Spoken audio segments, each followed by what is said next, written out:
सुनाई दे रहा है। और जस्ट अभी हम थोड़ा एक इनॉग्रल कर लें, उसके बाद श्योर श्योर, स्टार्ट करते हैं प्लीज। बिल्कुल जी। ठीक है, thank you. So Praveen ji, आप इसको यूट्यूब लाइव और फेसबुक लाइव कर दीजिए। एंड आमरीन, बेटा, you can start the programme. Ma'am एक मिनट दीजिए। अच्छा, एक मिनट ले एक मिनट लीजिए। दीजिए। Okay okay. Second author second speaker कौन है मैडम? तुलका जी। सुनील कांत सक्सेना जी हैं, वो एक सितार वादक है सर। अच्छा अच्छा। हम्म।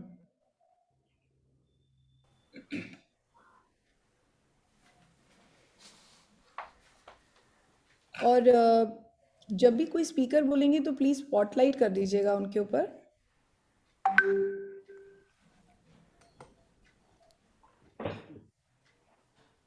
जी मैम, वो पहले से ही लगा हुआ है, डिफॉल्ट में लगाया हुआ है, वो अच्छा, स्पॉटलाइट रहेगा, नहीं होगा तो कर देंगे।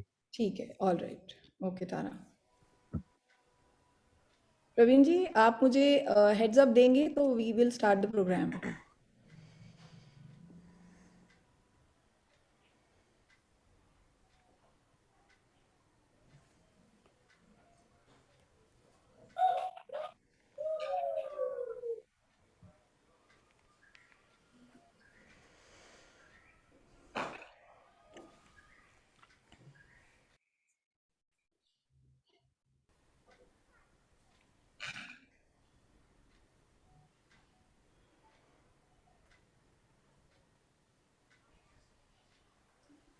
प्रवीण जी, हो गया?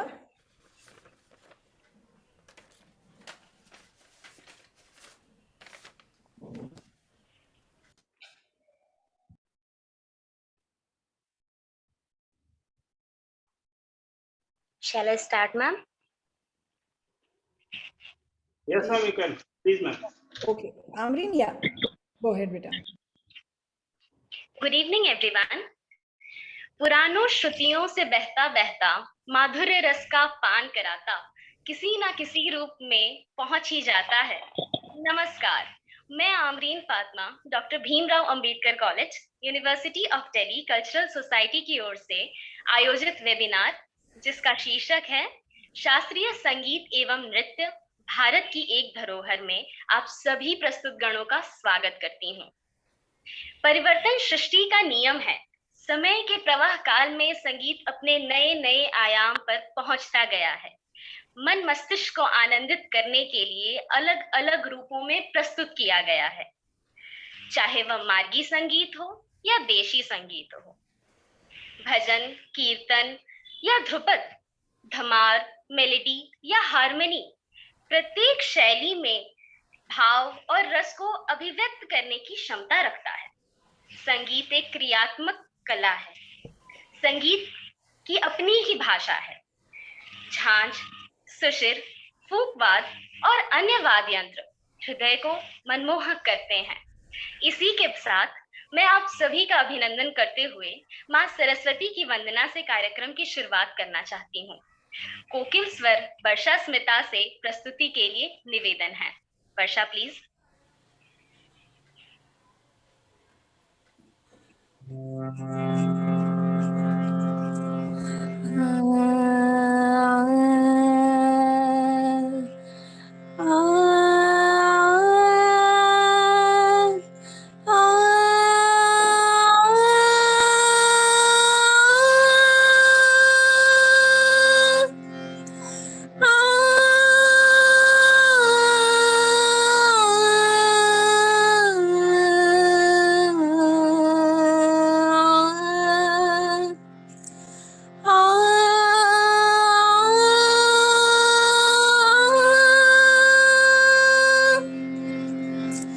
जयतु जय शुभ ज्ञानमयी, जयतु जय शुभ ज्ञानमयी,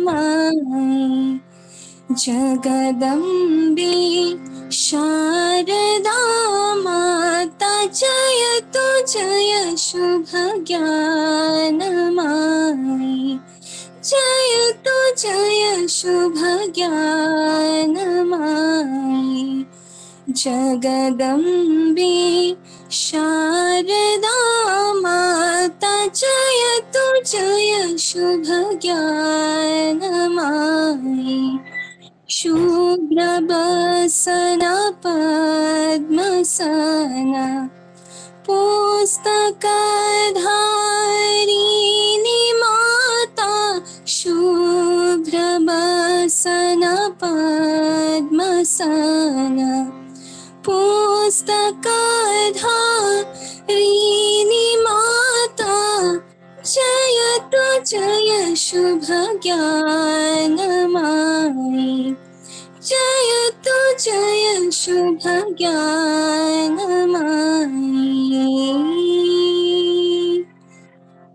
हंसवाहिनी बुद्धिदात्री वरदायिनी ब्रह्मचारिणी हंसवाहिनी बुद्धिदात्री वरदायिनी ब्रह्मचारिणी जयतु जय शुभ ज्ञानमयी जयतु जय शुभ ज्ञानमयी जगदम्बे शारदा माता जयतु जय शुभ ज्ञानमयी जयतु जय शुभ जयतु जय शुभ जयतु जय शुभ ज्ञानमयी।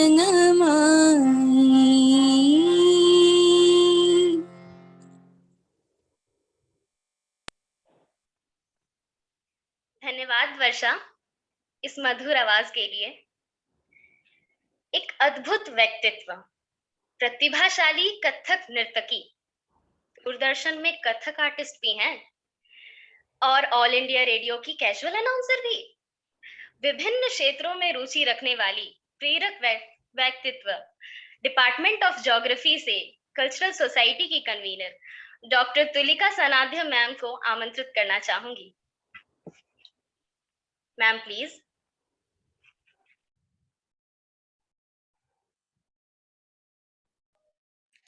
Thank you Amreen, thank you so much. आप सभी को मेरा बहुत बहुत नमस्कार। आज के इस कार्यक्रम में जो शास्त्रीय संगीत एवं नृत्य भारत की एक धरोहर, जिसको कि हम आज पहली सीरीज में हम लेके आए हैं आपके सामने, हमारे दो आर्टिस्ट को जो कि अपनी अपनी फील्ड में बहुत ही अधिक अपना कार्य कर चुके हैं, तो उनको हम लेकर के आए हैं आपके पास में। एंड इससे पहले कि मैं आगे बढ़ूं इस कार्यक्रम के बारे में, तो मेरी एक सोच है इस संस्कृति के उसमें। सा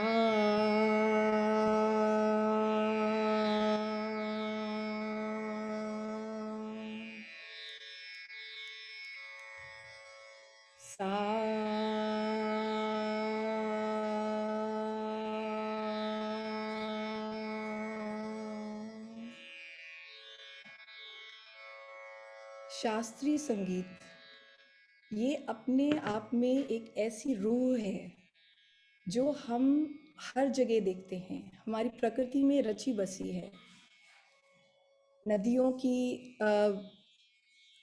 में, नदियों के बहने में, झरनों में, हवा की सनसनाहट में, पक्षियों की चहचहाट में, हर जगह संगीत है। अगर हम गौर से सुने तो खामोशी में भी संगीत है। हम जब अपने आप को नेचर से बहुत करीब पाते हैं तो हमें एक संगीत सुनने को मिलता है।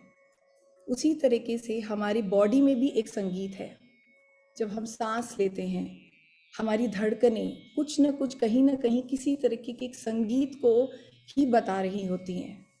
लेकिन हमारा जिस तरीके का जीवन है, जिसमें हम इतना शोर में और बहुत ज़्यादा अपने कार्यों में इतने अधिक व्यस्त हो गए हैं कि हम अब वो संगीत से दूर होते जा रहे हैं।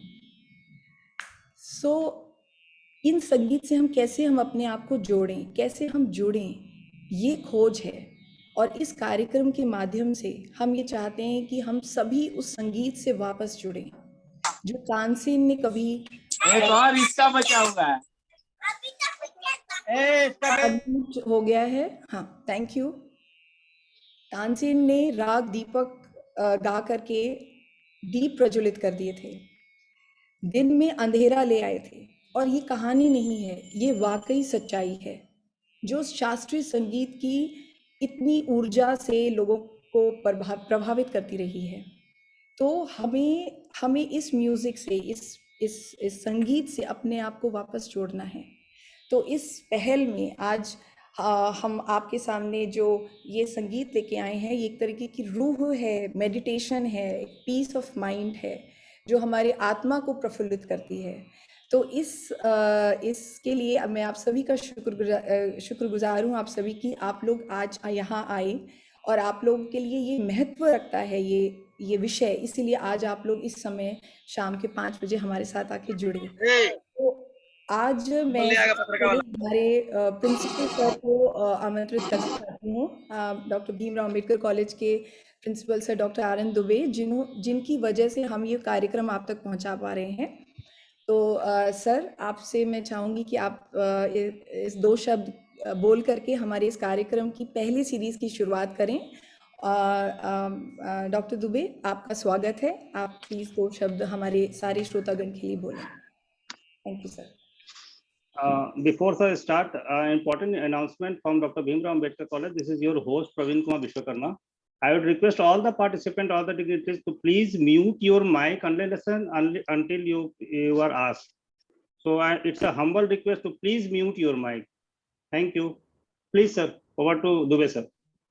Thank you very much. Tulika जी,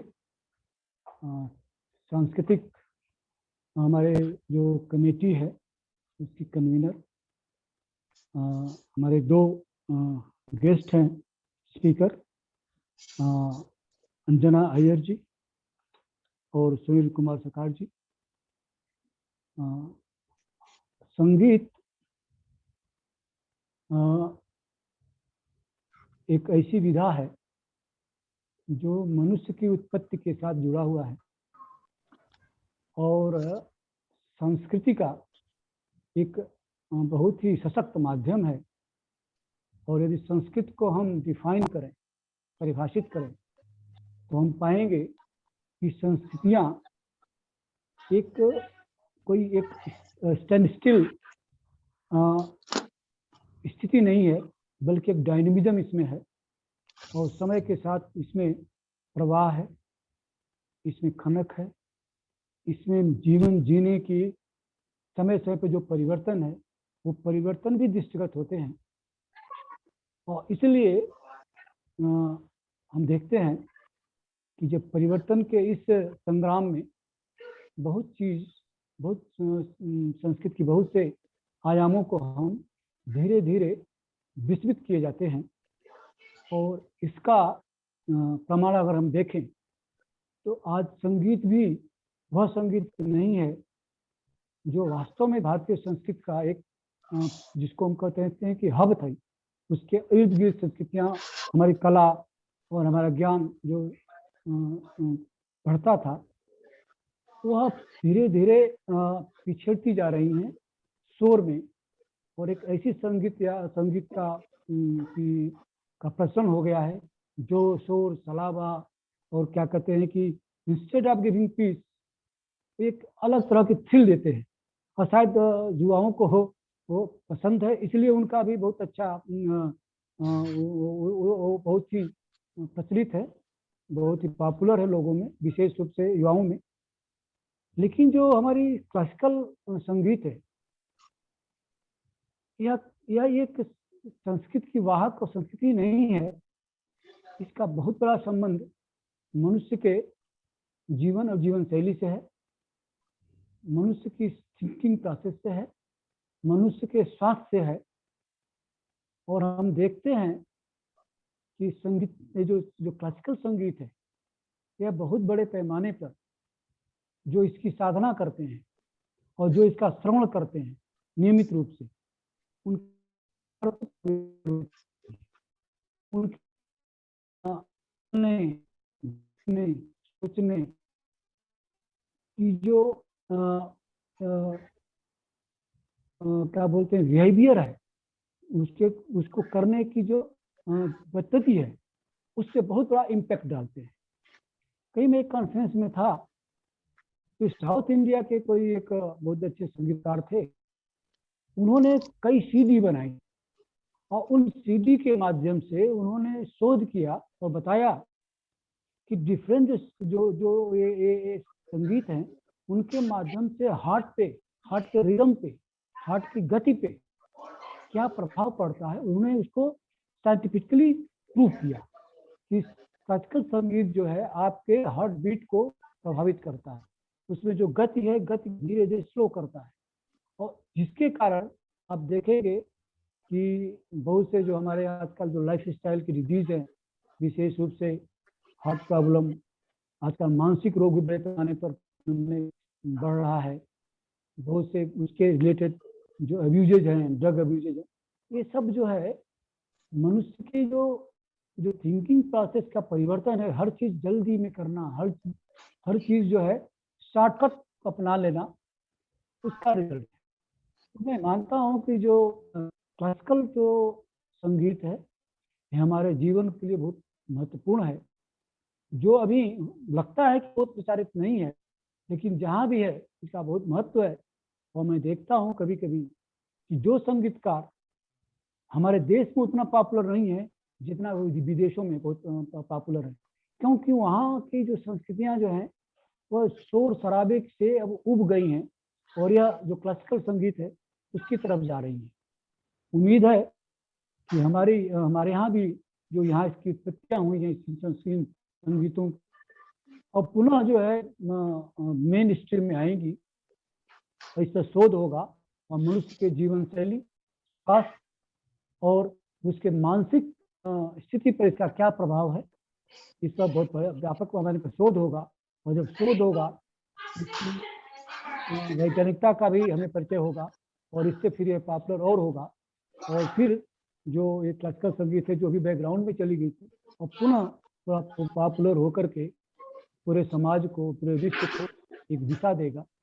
और इसमें मैं तुलिका जी की प्रशंसा करता हूँ कि उन्होंने ऐसे विषय को रखा और उसकी सीरीज ऑफ इसका लेक्चर वेबिनार चालू करेंगी, और उम्मीद है कि इससे हमारे जो स्टाफ हैं, विद्यार्थी हैं, उनको बहुत ही लाभ होगा।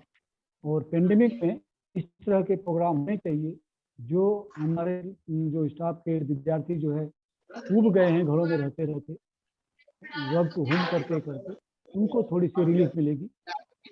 इन शब्दों के साथ मैं ज़्यादा समय नहीं देना चाहता, और आप इस संगीत की प्रक्रिया को आप शुरू करें।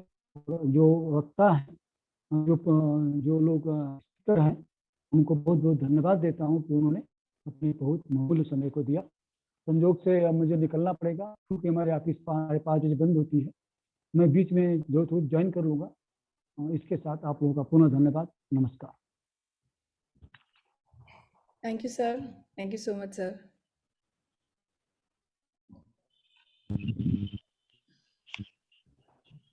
धन्यवाद सर, आपका बहुत बहुत शुक्रिया। कॉमर्स डिपार्टमेंट की वरिष्ठ प्राध्यापिका, डिबेट सोसाइटी से जुड़ी डॉक्टर दिलजीत कौर मैम का स्वागत करती हूं, और वेबिनार को आगे बढ़ाते हुए हमारे अतिथिगण को आमंत्रित करने का निवेदन करती हूं। Ma'am please. Thank you Amreen. लंबे अंतराल से लॉकडाउन में वुहान वायरस के साथ समय बिताने के बाद आज कुछ सुरीले कलाकारों का सानिध्य प्राप्त करने का सौभाग्य प्राप्त हुआ है हमें, कन्वीनर साहिबा डॉक्टर तुलिका जी की बदौलत। तो बड़े ही प्रसन्न मन के साथ आज की हमारी पहली विशिष्ट अतिथि का सभी की ओर से अभिनंदन और परिचय करवाना चाहूंगी मैं। तो आज की जो हमारी पहली विशिष्ट अतिथि हैं, she is a very versatile and a talented person who on the one hand is a master's in commerce and on the other hand is very well versed in various languages. such as English, Hindi, and Tamil, Malayalam, and Gujarati. But, however, many more levels higher than all of this, she has made a mark in the field of classical music. I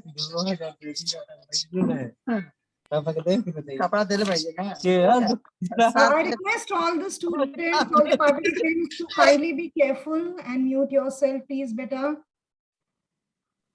So many more levels higher than all of this, she has made a mark in the field of classical music in the form of Drupad, classical music. तो बचपन से ही उनका रुझान ना सिर्फ film music बल्कि Karnataka music में रहा है, और इस शौक को उन्होंने सिर्फ शौक नहीं रहने दिया, उसको उन्होंने आगे भी बढ़ाया, और बचपन से ही उन्होंने इसको आगे ट्रेनिंग के रूप में आगे बढ़ाया। कर्नाटक म्यूजिक में उन्होंने ट्रेनिंग ली, और फिर हिंदुस्तानी क्लासिकल म्यूजिक में 10 साल की उन्होंने ट्रेनिंग ली, और फिर प्रोफेशनल ट्रेनिंग उन्होंने ध्रुपद में भी ली, गुडेचा ब्रदर्स के यहाँ से 7 साल के लिए, और फिर आगे भी उन्होंने एमए म्यूजिक का उन्होंने आगे ट्रेनिंग लिया उदयपुर से। इतनी कड़ी तपस्या के बाद today she is now not just performing but she is also teaching in the field of classical music, in the form of classical music, Drupad field form of music. So she is performing in various places all over the country, in Bharat Bhavan, in Minto Hall in Bhopal, and she's been performing at the International Day of Drupad and Smaran Festival in Bhopal, and even at very prestigious institutions such as the IIT Madras. And she's also teaching at various levels for the past many years, and at the Drupad Sansthan she has been teaching, and she is also teaching students globally all over the world. She is teaching and teaching online also, from teaching students globally.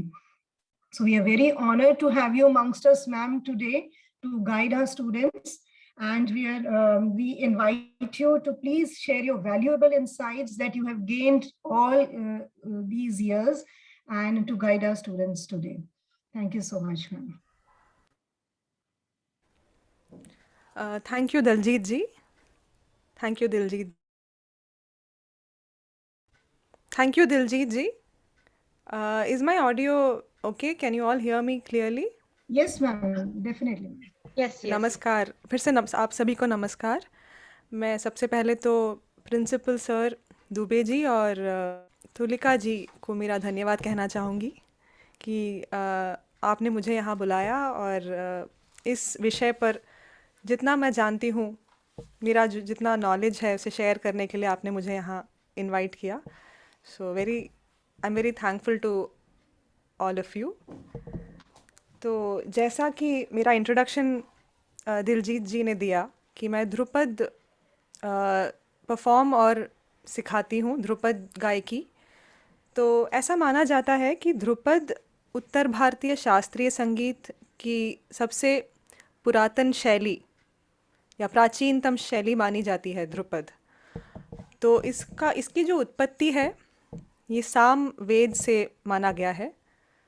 तो जो हमारे यहाँ के शास्त्र हैं, जैसे नाट्य शास्त्र, संगीत रत्नाकर, दत्तिलम, ये सबसे प्राचीन संगीत के शास्त्र माने जाते हैं, संगीत एवं नृत्य। तो इनके अनुसार ये कहते हैं कि साम गान, जो साम वेद से जो उत्पत्ति हुई, इसमें सबसे पहले तो 3 स्वरों का उपयोग होता था, सिर्फ 3 ही स्वर होते थे। फिर धीरे धीरे होके 7 स्वरों की उत्पत्ति हुई, और अब जो हमारा संगीत है ये बेसिकली 7 स्वरों पे आधारित है। तो काफ़ी लोग जानते होंगे कि 7 स्वर क्या हैं। सा रे ग म प ध नी, इतना तो हम इंडियंस जानते ही हैं।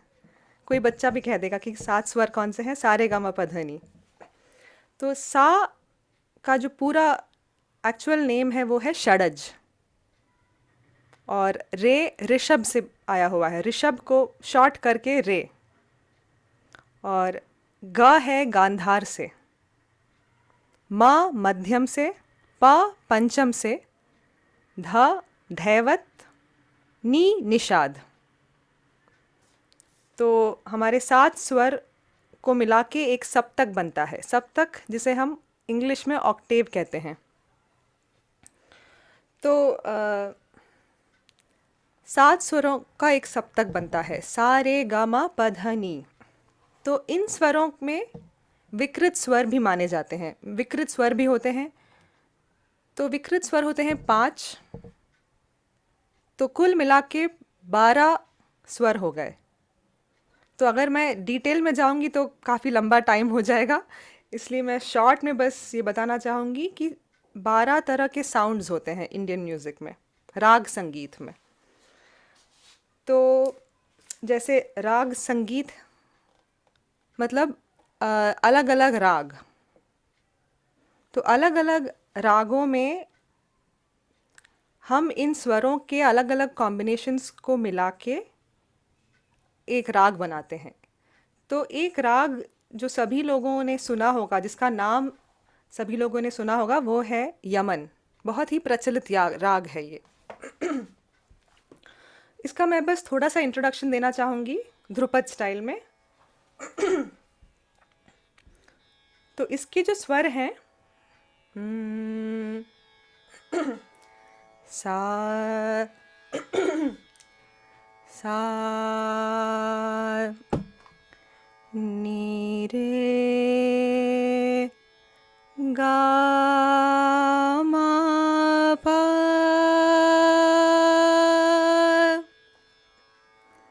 नी रे गा मा धा मा धा नी सा सा नी धा पा मा गा रे सा। तो ये जो चलन है, ये जो मैंने अभी गाया, इस पर आधारित है यमन राग।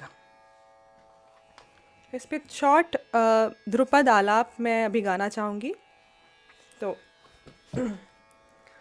ओम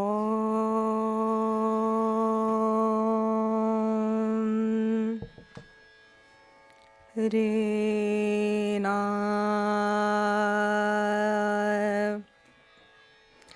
रन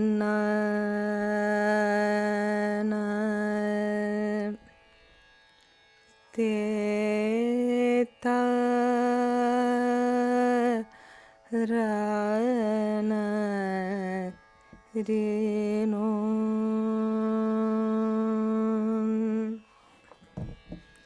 रे रे ना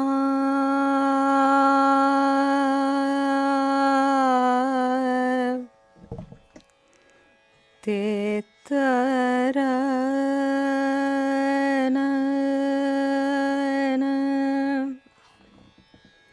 रे रे र न री ना आ र न ते त र न रे नो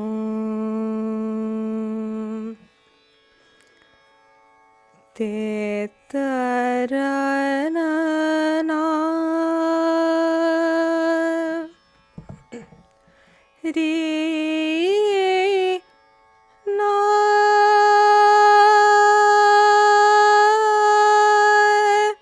र न न रे नो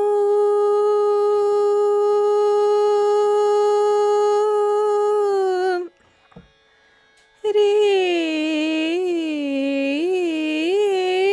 ना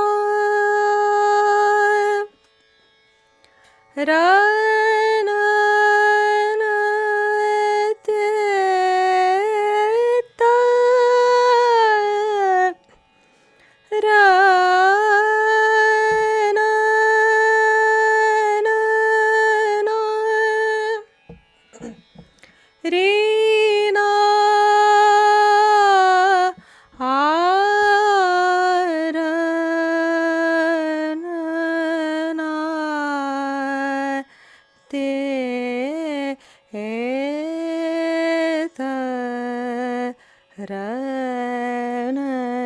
रे रे नो रा ना ना ता ना तू।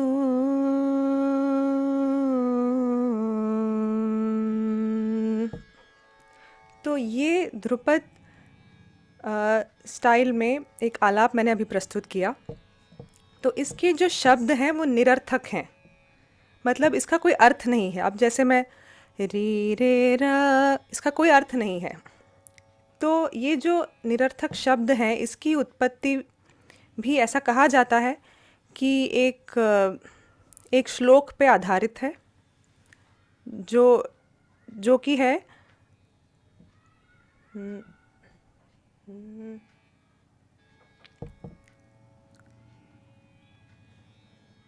तू ही तरन तारन,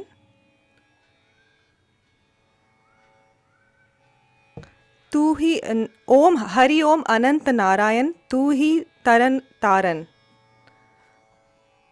ओ हरि ओम नारायण, तो हरि ओम नारायण को रीनूम, रीनूम।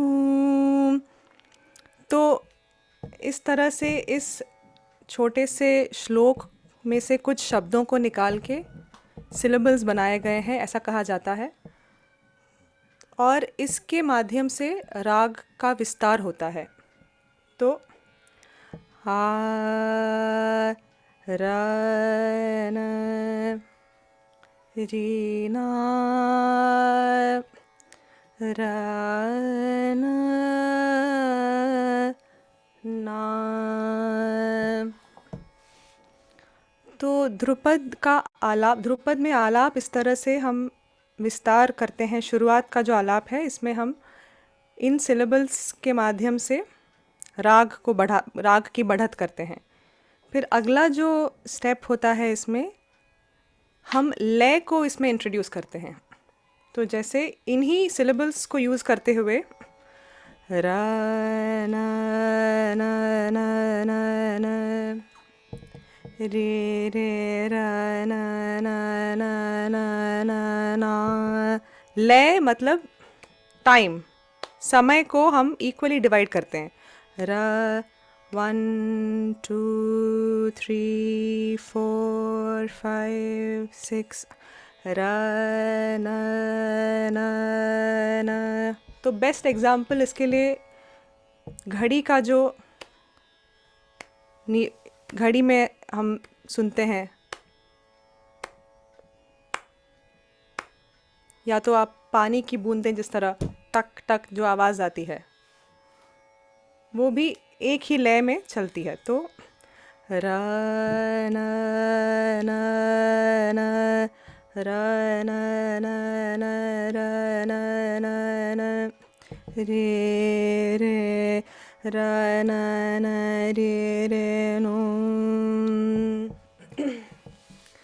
ते ता रा ना ना रे रे ना रा ना ना ना ना रे ना रा ना ना ना ते ता रा ना ना रा ना आ रा ना ना ना ते ता रा ना रे रे रा ना ना रा ना ना ना आ रा ना ना रे रे रा ना ना रा ना ना ते ता रा ना ना ना ना ना ता ना तुम। तो इस आलाप के इस पार्ट को हम कहते हैं जोड़। जोड़ या हम इसे मध्य आलाप भी कह सकते हैं। तो पहला जो मैंने स्लो आलाप गाया उसे विलंबित आलाप कह सकते हैं। फिर अभी जो गाया वो है जोड़ या मध्य लय का आलाप, और इसके बाद का जो पार्ट है उसे कहते हैं झाला या तो द्रुत आलाप। तो इसके बाद का जो पार्ट है उसमें लय हम बढ़ा देते हैं। रननन रननन रननन रननन रननन रननन रननन रननन रननन रननन तेद रननन रननन रननन रननन रननन रननन रननन रननन रननन रननन रननन तेद रननन रिरनन रिनारननन नारनन रिर नारनन रिर नारननन नारननन नारननन नारननन रननन रनन रिर रननन रननन रननन रननन तेद रननन रिर रन रिनारननन रननन रननन रिर रननन रिर नारननन रननन रननन तेद रन रननन रननन रननन रननन रननन रननन रिर रन रिर नूनननन रननन आरननन तेद रन रिनारनन रननन रननन रिर रननन रिर नूनननन रननन रननन रननन रननन रिर नू रननन रननन रननन रननन रननन रननन रननन तेद रननन रिर रननन रननन रननन रननन रननन रिर रन नूनननन रननन रननन नारननन नारननन नारननन नारनन रननन रननन रिर रन नूनननन रननन रननन रननन रननन रननन रननन तना तुम।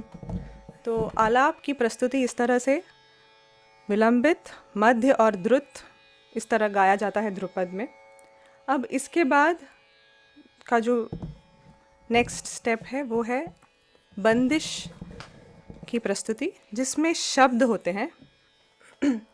तो एक शॉर्ट में मैं एक ट्रेडिशनल कॉम्पोजिशन थोड़ा सा मैं गाना चाहूँगी।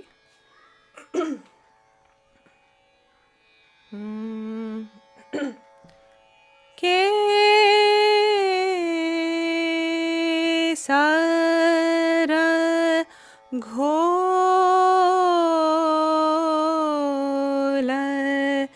के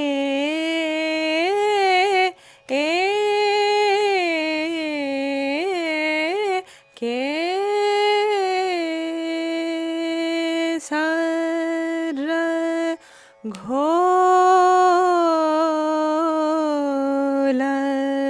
रंग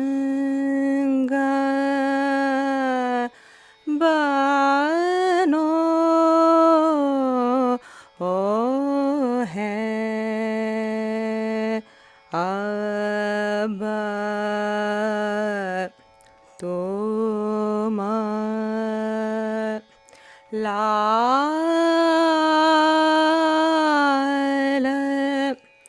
कहाँ जाइयो भागा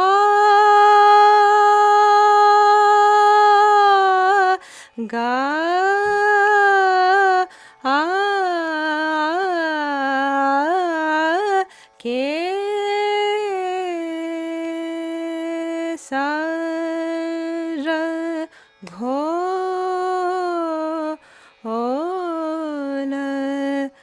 रंग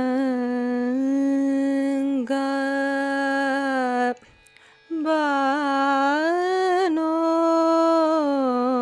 ओ है। तो ये थी बहुत ही शॉर्ट में एक ध्रुपद की प्रस्तुति यमन राग में। तो अगर किसी को कोई क्वेश्चंस हैं तो आप पूछ सकते हैं।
Ma'am, your voice is not audible, sorry.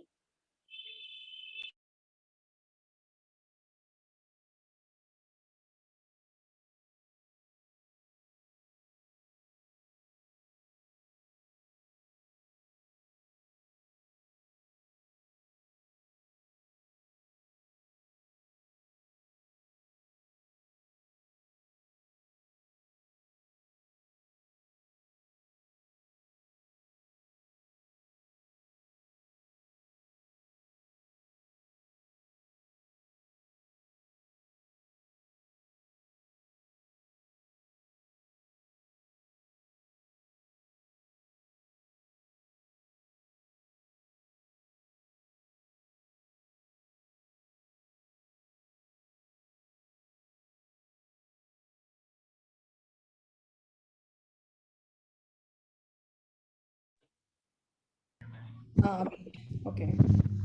ये एक सॉरी, ये शायद टेक्निकल एरर था, अनम्यूट नहीं कर पा रहे थे। I was speaking to Tara. Anjana Yeah. Yes, so I can see one question. Yes, Yeah. there is a question. Yeah. Yes, so is Jhala Drupad inspired by Jhala and Sitar? That's a good question. So, as far as I know, the Jhala in Drupad is inspired by the Jhala in Rudraveena.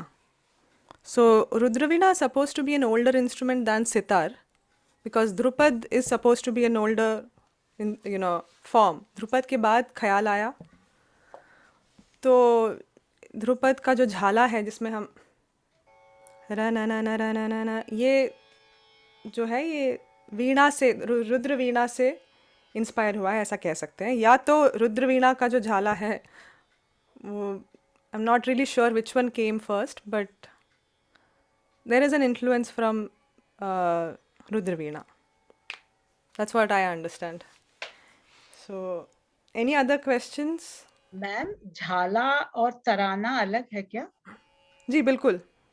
तराना जो है वो fix एक composition की तरह fix कर सकते हैं हम, जबकि झाले में, जैसे अगर मैंने इस राग में झाला गाया, रा ना ना ना रा ना ना ना री रे रा ना रा ना ना ना आ रा ना ना री रे ना ना, ये फिक्स्ड हैं, लेकिन इसमें मैं इम्प्रोवाइज़ कर रही हूँ। तो जैसे सा को ले लिया मैंने, सा में ये फिक्स्ड जो सिलेबल्स हैं उसको मैं गा के दिखाती हूँ। रा ना ना ना रा ना ना ना आ रा ना ना रा ना ना ना री रे रा ना ना ते ता रा ना ना। तो ये सा गा रही हूँ, लेकिन मैं सिर्फ सिलेबल्स को बदल रही हूँ। तो अब इसमें मैं इम्प्रोवाइज जैसे चाहे मैं कर सकती हूँ वैसे।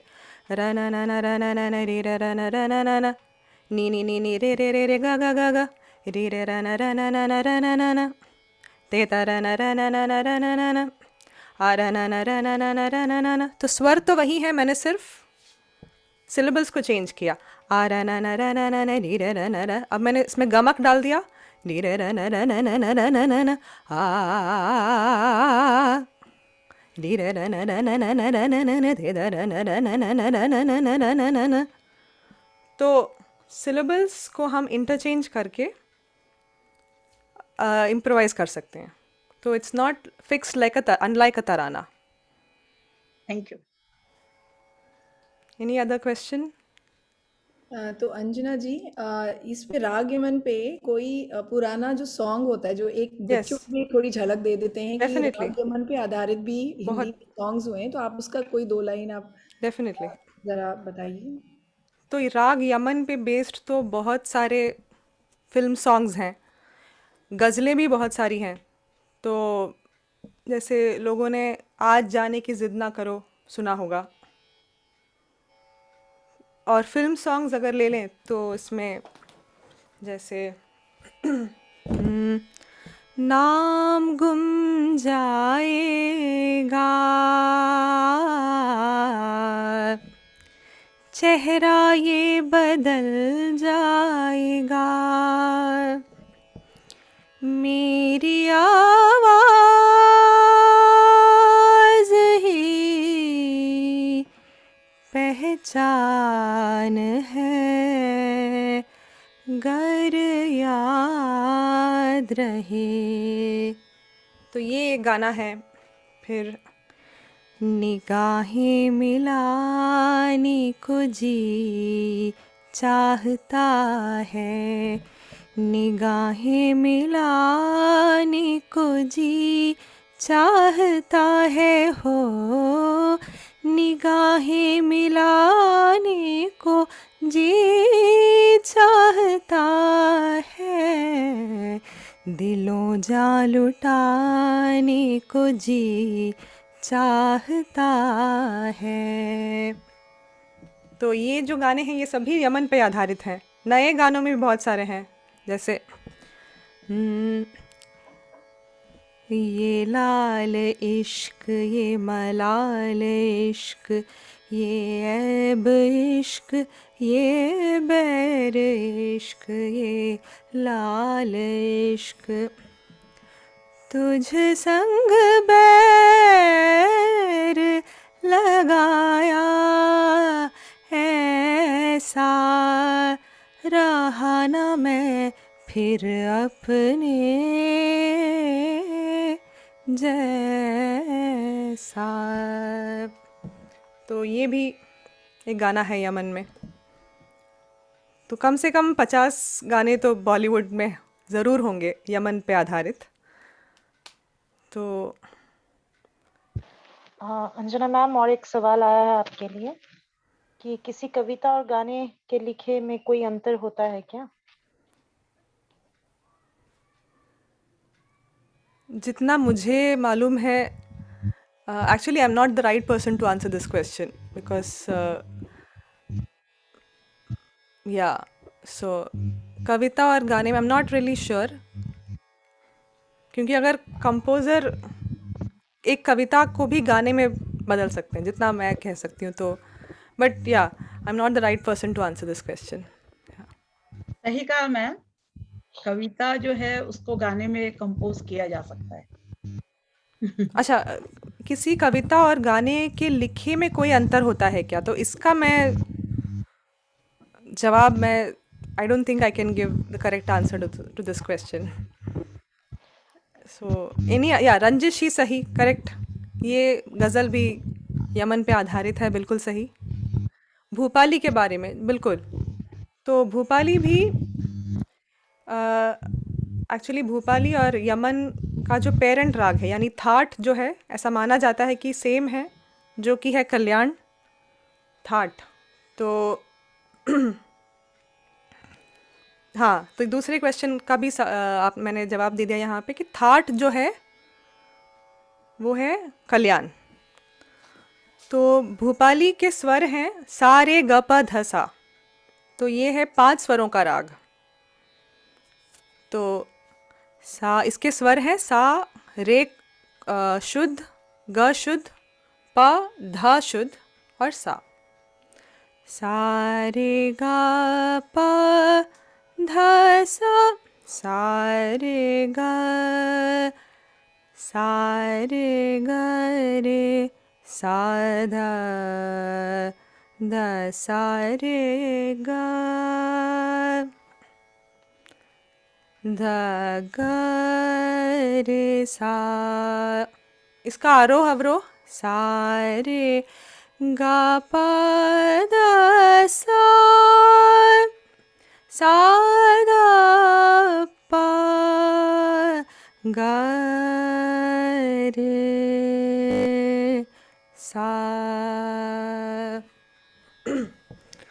तो भूपाली के जो स्वर हैं ये भी शुद्ध हैं, और यमन में म को छोड़ के सारे स्वर शुद्ध हैं, म तीव्र है यमन में।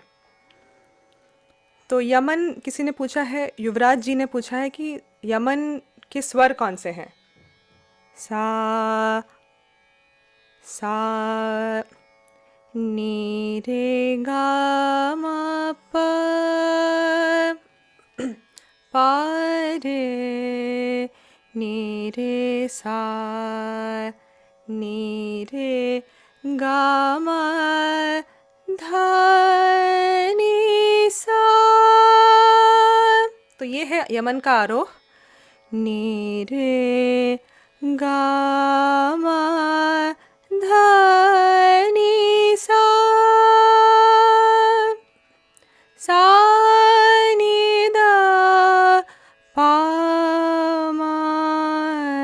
ग रे सा।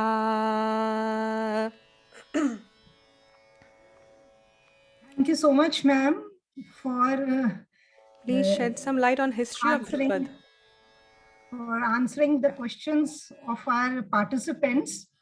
जब इतने एक्सपर्ट हमारे सामने हों तो हमारा तो मन चाहेगा कि हम अपने जितने भी क्वेश्चंस हैं आज हम पूछ ही डालें, तो लेकिन समय की गरिमा को देखते हुए अब आई थिंक समय है कि अभी हम आगे बढ़े। हमारे दूसरे विशिष्ट अतिथि भी ज्वाइन कर चुके हैं, तो अभी हम आगे बढ़ते हैं। तो हमारे आज के दूसरे विशिष्ट अतिथि भारत के नामी गिरामी सितार वादकों में से एक हैं। कहते हैं शिष्य की पहचान तो उसके गुरु से ही हो जाती है। और जो हमारे दूसरे अतिथि हैं उनका हम स्वागत करना चाहेंगे। नमस्कार Sunil ji.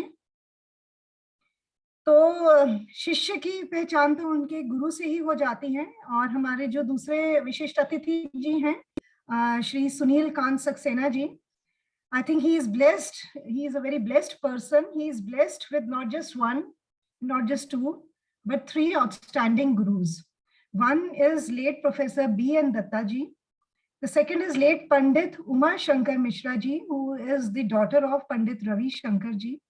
And the third guru is Padma Vibhushan Ustad Amjad Ali Khan Sahab ji. So उनकी विलक्षण प्रतिभा को पहचानते हुए सुर संगर अकेडमी है जो मुंबई में है, उन्होंने उन्हें सुर मणि से पुरस्कृत किया था 1988 में। और दिल्ली की भूतपूर्व मुख्यमंत्री जी श्रीमती शीला दीक्षित जी ने भी शांति पुरस्कार से उन्हें 2010 में सम्मानित किया था। इसके अलावा कई प्रकार के उन्होंने कमर्शियल रिकॉर्डिंग्स करी हैं, सरकारी कार्यक्रमों में उन्होंने परफॉर्म किया है, जैसे yoga day, Republic day, parliament house में परफॉर्म किया है, प्रेसिडेंट हाउस में परफॉर्म किया है, वर्ल्ड कल्चरल फेस्टिवल में, कॉमनवेल्थ गेम्स दिल्ली में उन्होंने परफॉर्म किया है। और बॉलीवुड मूवीज आप देखते होंगे सब लोग, उन कई कुछ मूवीज में भी उनकी कला की झलक आपको दिखाई देगी, जैसे शुभ मंगल, सावधान है, तीन ताल है, और कुछ म्यूजिक एल्बम्स में भी आपको उनकी झलक दिखाई देगी। His contribution extends to the international platform also, wherein he has collaborated with international composers such as Ben Foster, who is a BAFTA award winner, Michael Mas, Tomer Asulin from Israel, and many more. And if you are a Netflix watcher, he has also recorded the background score for the popular Netflix web series, The Serpent also. Mr. Saxena has toured and performed all over the globe, including performing in the honor of the Nobel Prize winner Aung San Suu Kyi in 2012 at the World Economic Forum in Switzerland, and a special performance with his guru Ustad Amjad Ali Khan at the Wigmore Hall, London, also in 2012, and various other performances all over the globe. Presently, he teaches sitar and also Indian classical vocals to his students spanning all over the globe. We welcome you, sir, to our college in this special event, online event. And we invite you to please enrich our students with your vast talent. Namaskar, sir.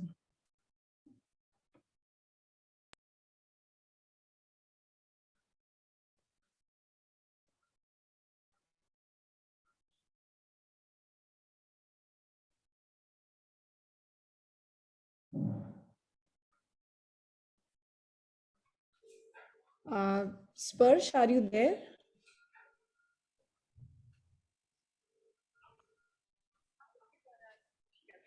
I think हाँ, आपको मेरी आवाज आ रही है? हाँ जी आ रही है जी। नमस्ते गुरुजी। नमस्ते। आपने इतनी तारीफ कर दी मेरी, मैं लायक नहीं हूँ, बस कोशिश करता हूँ, मैं स्टूडेंट हूँ मैं भी। और अभी मैं गाना सुन रहा था उनका, ध्रुपद का, जो बता रही थी, इतना सुंदर गाना उन्होंने बताया, सुन के बहुत अच्छा लग रहा था। और संगीत, जैसा कि उन्होंने बताया, 7, 5, 12 स्वर, पूरी दुनिया में वही 7-5-12 स्वर है। और इसकी खूबी देखिए आप कि इसमें शब्द हो या ना हो, लेकिन सुर के जरिए एकदम से कनेक्शन बनता है। और जैसा कि बताया गया कि इसमें मेडिटेशन पुराने ऋषि मुनि हमारे सदियों से करते आए हैं, और तपस्या तो है ये। तो जैसा कि मेरा इंस्ट्रूमेंट सितार मैं परफॉर्म करता हूँ, कोशिश करता हूँ, तो ये कुछ लोग, सबकी अपनी अपनी थ्योरीज हैं और सबका मैं सम्मान करता हूँ। और जो मुझे महसूस होता है कि सितार जो है ये वीणा का पार्ट है, और बहुत लोगों ने रिसर्च करी है, इस पे कर रहे हैं। अब रागदारी संगीत, और जैसा कि उन्होंने बताया कि स्वर 7-5-12 वही है। हम जब सीखने की कोशिश करते हैं तो हमें सुर के जरिए पता लगता है कि ये कौन सा राग है या कौन सा सुर कहाँ जा रहा है। अदरवाइज तो सब वही 7-5-12 स्वर है, चाहे वो ध्रुपद हो, चाहे वो राग हो, चाहे ख्याल हो, चाहे कोई लाइट कुछ हो, या फिल्मी गाना हो, वैसे ही हो। और फिर एक आता है इसमें, हम सीखें, रियाज करें, ये तो हमारी पहली कोशिश होनी चाहिए। और फिर इसके बाद आता है फील, जो भाव है। मुझे जो महसूस होता है कि वो भाव बहुत इंपॉर्टेंट है। और भाव नहीं है तो फिर वो, और वो सीखने से, ये ईश्वरी देन है, और सीखने से तो आता ही है। तो कोशिश हम ये करें कि वो भाव पैदा करने की कोशिश करें। तो मैं तो इतने लोगों को देखा, सुना, सीखता ही हूँ, मैं तो सीख रहा हूँ। जब तक हम, और मुझे महसूस होता है एक चीज और, कि हम पहले अच्छे इंसान हों, तो वो चीज मुझे लगता है कि पहले मैं सुना करता था, कुछ लोग कहते थे कि जो हमारा जैसी हमारी नेचर होती है वो उसमें रिफ्लेक्ट करती है हमारे काम में। तब मुझे बात समझ नहीं आती थी, लेकिन अब कुछ धीरे धीरे समझ आती है कि जब हम बैठते हैं तो ये ध्यान ही लगाना है, बिल्कुल मेडिटेशन। और मुझे तो शुरू करते हुए बहुत डर लगता है अब भी, कि बस जब शुरू होता है फिर लगता है कि शायद कोई शक्ति काम कर रही है। अदरवाइज को मैनेज करना बड़ा मुश्किल होता है। हम ये नहीं कह सकते कि मैंने जी सीख लिया, ये राग सीख लिया, ये अलंकार सीख लिया मैंने, मैं चैलेंज करता हूँ कि मैं अब ये इसको ऐसा कर दूंगा। तो ये खतरे से खाली नहीं, बस वो करते चले हम, और हो जाए तो बस हो जाए।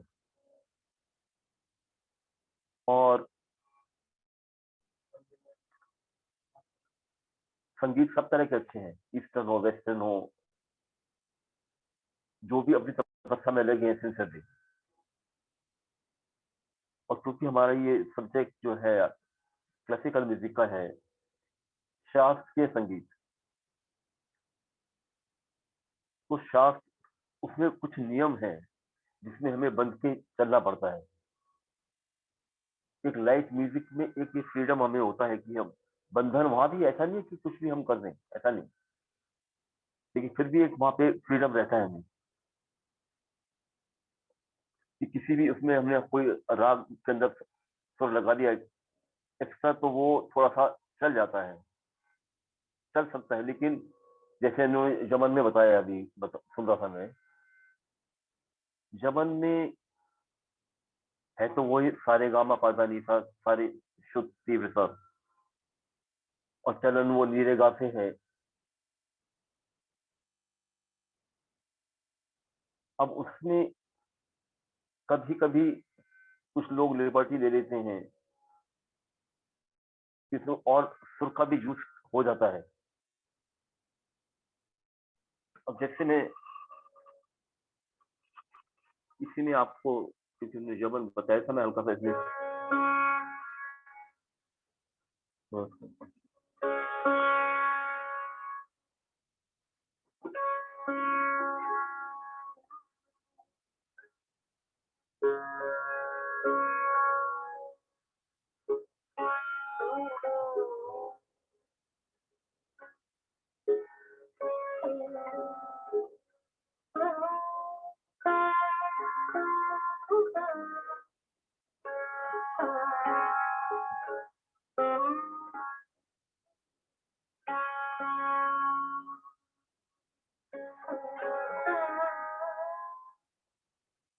अब ये जो मैंने अभी लिया, इसमें कोमल रे भी यूज हुआ हल्का सा, पता नहीं आप लोगों को समझ आया नहीं आया, समझ मुझे भी नहीं आया, लेकिन ये एक फील है, तो इसको हम ऐसे नहीं शुरू कर सकते कि सीधा हम उससे वैसे शुरू कर दें, तो पक्का राह गलत होगा।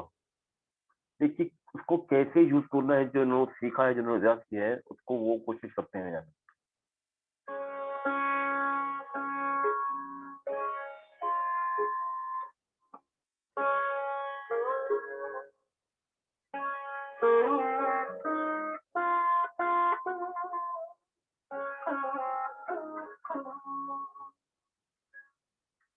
अब ये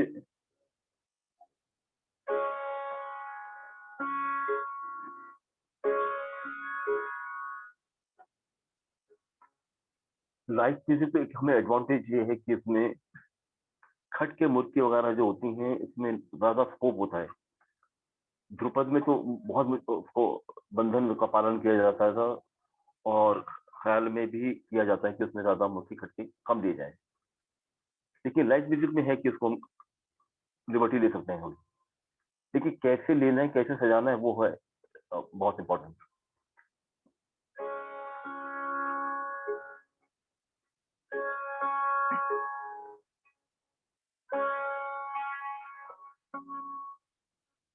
इसी में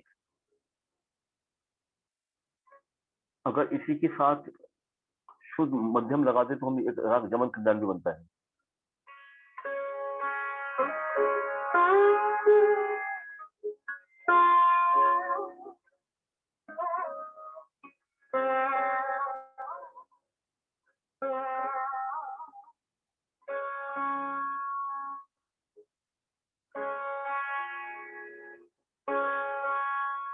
और इसमें एक आपने सुना होगा ये, आज जाने कितना करूं,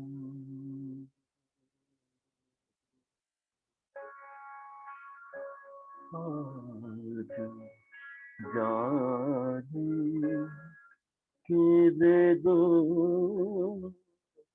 ना करूं।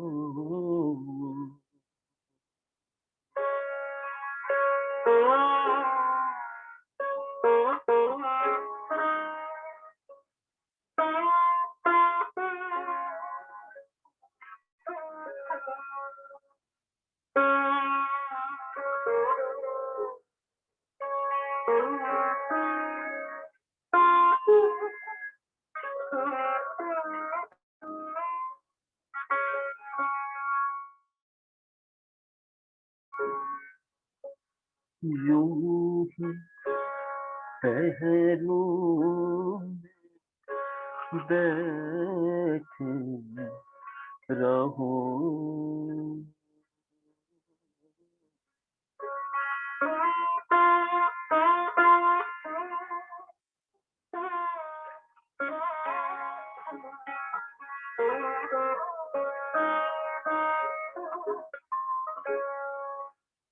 यूं ही पहलू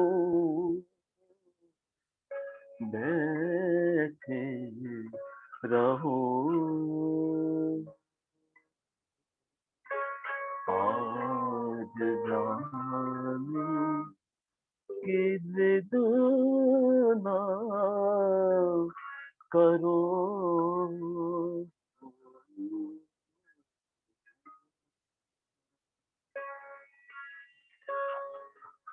हाय मर जाएंगे।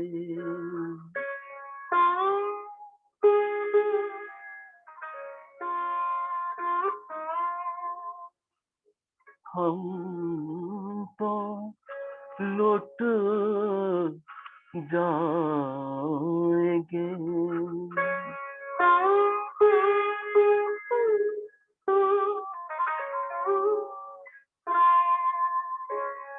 ऐसी बातें किया ना करो।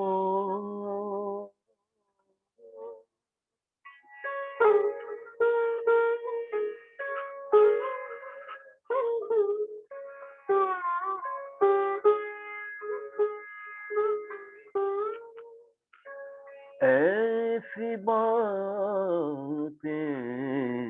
किया ना करो।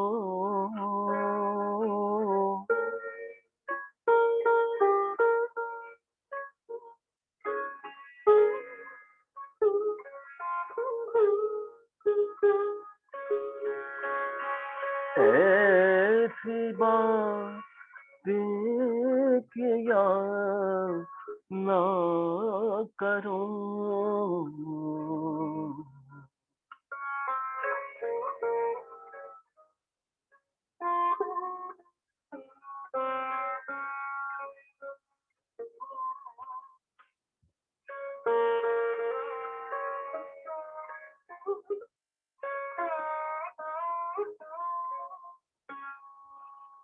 तो ये राग यमन यमन कल्याण, उसके साथ राग भी बना हुआ है और लाइट का अंदाज भी बना हुआ है। तो प्रेजेंटेशन जो बहुत इंपॉर्टेंट है, वो उसको कैसे, अब इसमें कोई तान नहीं हमने बजाई अभी ना गाई, ऐसा कुछ करा उसने, लेकिन वो फील लाने की कोशिश करी। तो ऐसे कई और राग हैं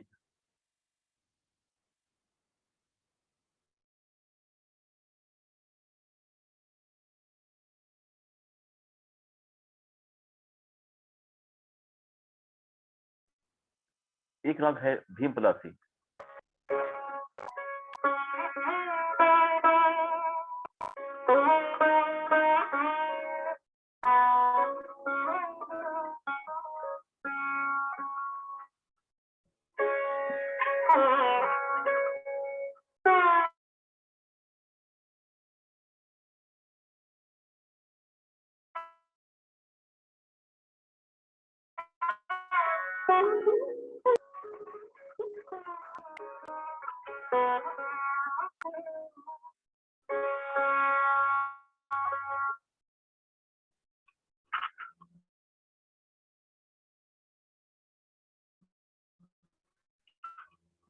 अब एक कॉम्पोजिशन है, जा जा रे अपने मंदिरवा।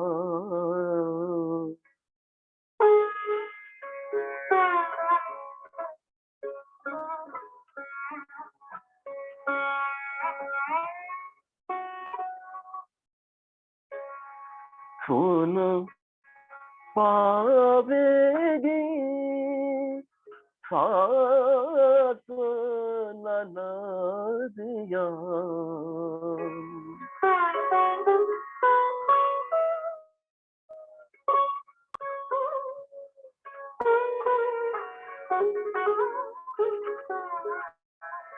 जा जा रे मंदिरवा जा। अब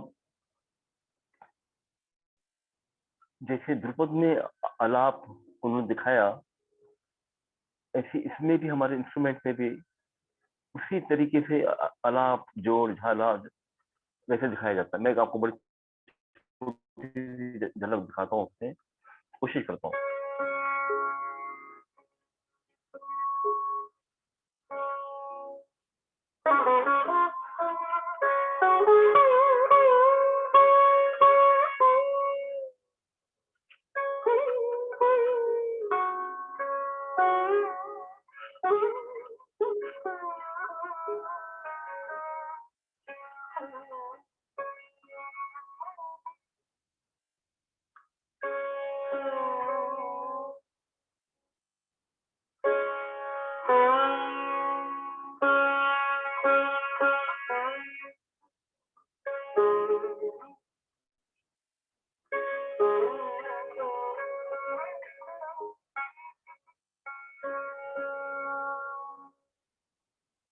अब ये आलाप हम समय के हिसाब से कि कितनी देर हमें बजाना है, तो धीरे धीरे उसको हम नीचे से ऊपर तक जाते हैं, फिर उसमें वो जोड़ पार्ट आता है।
फिर ऐसे ही ये जो झाला पार्ट का में जो आता है,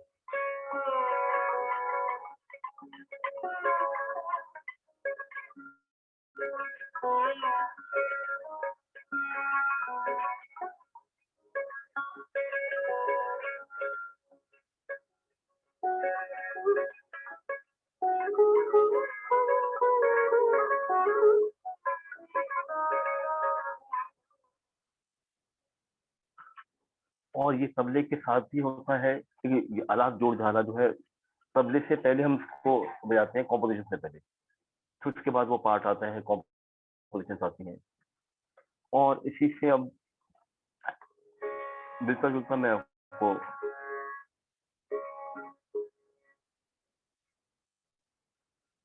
खमाज और जयवंती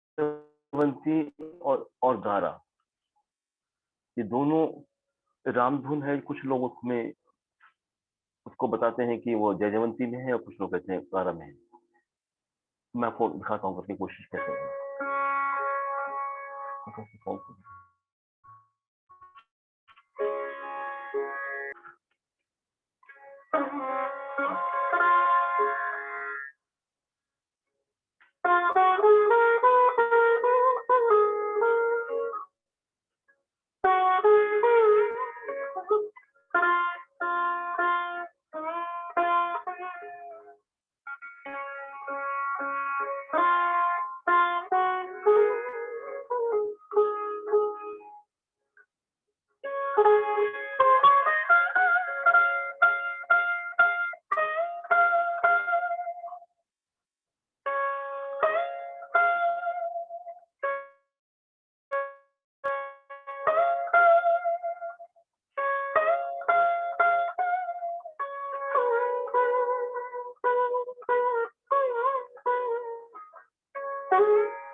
शायद आपने पहचान लिया होगा ये। वैष्णव जन तो प्रेम कहिए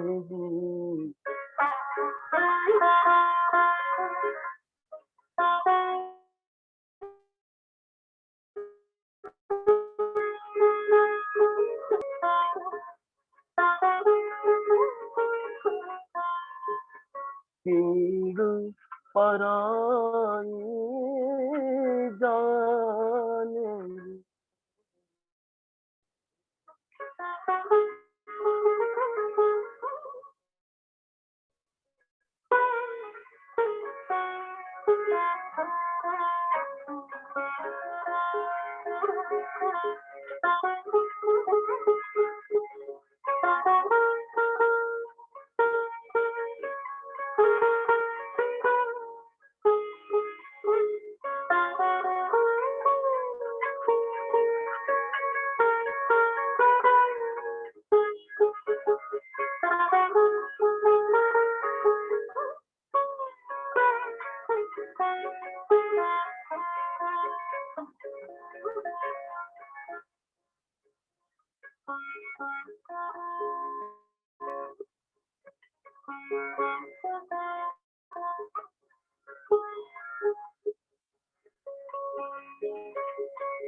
रघुपति राघव राजा राम पतित पावन सीताराम।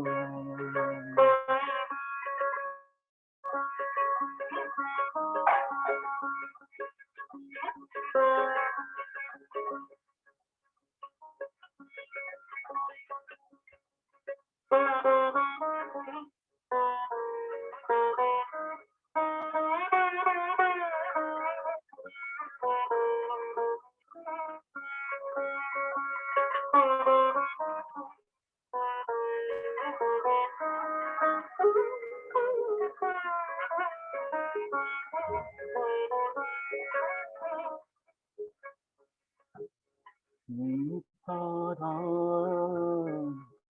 सीताराम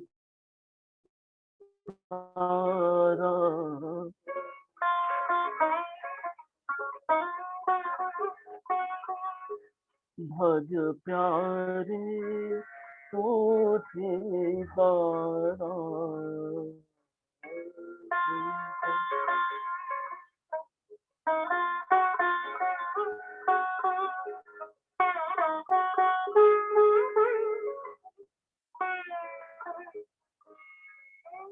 ईश्वर अल्लाह तेरे नाम सबको सन्मति दे भगवान।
तो आप ये रामधन के अपने कार्य में समापन करता हूँ। नमस्कार, धन्यवाद, जय हिंद। बहुत बहुत खूब। अभी कुछ क्वेश्चंस है शायद बच्चों के, तो आप थोड़ा 2 मिनट अभी रखिएगा। कृष्णा। हाँ बिल्कुल बिल्कुल, हाँ बहुत खूब guruji, it was lovely listening to you. धन्यवाद धन्यवाद। It was a pleasure, rather it was an honor for us to have our guest amongst us. दोनों अतिथियों को हमारे तरफ से बहुत बहुत शुक्रिया and नमस्कार. This is a question for Srimati Anjana Iyer, ma'am. This is from Ashutosh Mukherjee. He asks to shed some light on the history of Drupad and its gharanas. पहले तो मैं पंडित जी को मेरा नमस्कार कहना चाहूँगी। मुझसे कई ज़्यादा सीनियर आर्टिस्ट हैं।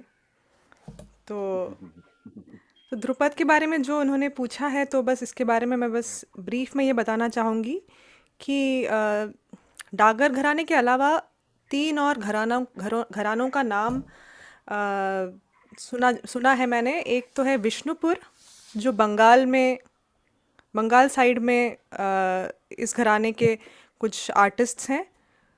फिर बिहार में है बेतिया घराना एक है, और बिहार में है दरभंगा घराना।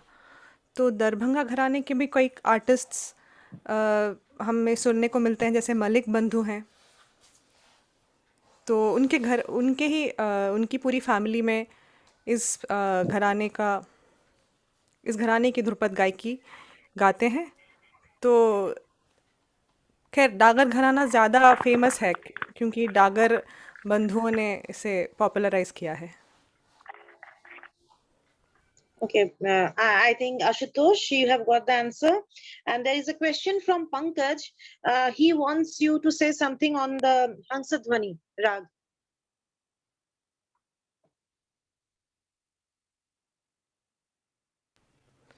तो हंसध्वनि राग जो है हमारे घराने में ऐसे इतना नहीं गाया जाता है। तो मेरे लिए इसके बारे में कहना इतना सही नहीं रहेगा। अच्छा, आशुतोष सवाल करते हैं कि ये जो आपने कहा ध्रुपद के बारे में, what are the characteristics of this different घरानास? कैरेक्टरिस्टिक्स स्पीड और जो जितना लंबा आलाप गाते हैं। जैसे डागरवानी में जो आलाप है वो बहुत ही विस्तार से होता है, नोट बाय नोट एक्सप्लोरेशन इसका होता है, या तो फ्रेज बाय फ्रेज, लेकिन काफ़ी लंबा जो विलंबित आलाप है वो लंबे समय तक गाते हैं। ये डागरवानी की खासियत है। और जैसे दरभंगा घराने को ले लें तो थोड़ा सा उसका जो टाइम है वो बदल जाता है आलाप में। तो विस्तार से जो आलाप गाते हैं वो डागर घराने की स्पेशलिटी है। और जैसे गमक और ताल का जो प्रोमिनेंस है वो जैसे बंदिश में वो जो साइड है वो दरभंगा घराने में उसको ज़्यादा दिखाते हैं। तो ये मेजर डिफरेंस है। शुक्रिया मैम। मेरे ख्याल से Pankaj and Ashutosh, you have got the answers.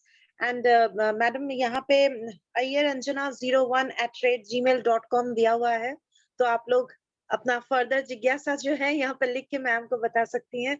And we are so happy that you have shared it with us. Thank you so much. Thank you so much. Thank you everyone.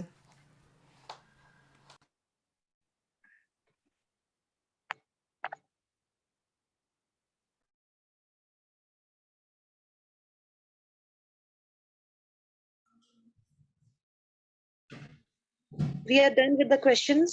Questions Sunil ji, आपसे मुझे पूछना था। आप मुझे सुन पा रहे हैं? हाँ बिल्कुल सुन पा रहा हूँ, बताएं। तो जैसे ये स्ट्रिंग वाद्य यंत्र है, ये सितार, तो इसको स्ट्रिंग वाद्य यंत्र में लेके आएंगे ना, जैसे ये बाकी के उसमें। तो ये जैसे और भी बहुत सारे वाद्य है ना, बहुत सारे वाद्य भी, तो इसका क्या खूबसूरती है, क्या इसकी खासियत होती है? अगर हम बाकी और वाद्यों की तुलना में इसकी क्या खासियत होती है? और इसको अगर कोई सीखना चाहे शुरू करना चाहे तो वो क्या दिमाग में रखे और किस एज में शुरू कर सकते हैं, ये थोड़ा बताइए। देखिए, सबसे पहले तो सीखने की इच्छा हो। अगर इच्छा है तो उसके लिए मेरे हिसाब से कोई एज फैक्टर नहीं है, बैरियर नहीं है वो। ठीक है, कोई भी चीज हम और जल्दी शुरू करते हैं तो हमें समय ज्यादा मिलता है, लेकिन अपने लिए करना चाहते हैं किसी भी और इसके लिए तो कभी भी सीख सकते हैं। और रही बात स्ट्रिंग इंस्ट्रूमेंट की, अब मेरे हिसाब से इंस्ट्रूमेंट सब अच्छे हैं, सबकी अपनी स्पेशलिटी है, और लेकिन फिर भी एक अपील की बात होती है कि हमें कोई चीज ज्यादा अपील करती है, और शायद और परफेक्ट कोई कुछ भी नहीं है, सब में कुछ ना कुछ दिक्कत होती है, कुछ के प्लस पॉइंट और माइनस पॉइंट दोनों में है। तो क्योंकि मैं सितार बजाता हूँ, कोशिश करता हूँ, तो उसमें जो मैंने देखा और सुना है और महसूस किया है कि इसमें उसकी साउंड और कुछ जो एक टेक्निकल पार्ट है हमारे इसमें म्यूजिक में, मीन का कहलाता है। मीन का जो होता है कि वो जो कनेक्शन है नोट टू नोट, मिनिमम एक से दूसरे नोट या और भी ज्यादा हो सकते हैं, तो वो डिफर करता है इंस्ट्रूमेंट के ऊपर। जैसे कुछ इंस्ट्रूमेंट्स है जिसमें ज्यादा मीट जाती है, जैसे गाने में सा, अब जिसका गाने का फ्लो है वो, लेकिन ऐसा नहीं कि और जो इंस्ट्रूमेंट्स है उसमें नहीं होता, उसमें भी उनके अपने तरीके से जो है वो, जैसे सितार में है, जब मीन हम खींचते हैं तो एक साउंड रहती है, फिर वो धीरे धीरे कम होती है, तो उसका वो इफेक्ट जो है, जितना हमें स्ट्रो जब लगाते हैं, जैसे मैं दिखाता हूँ आपको,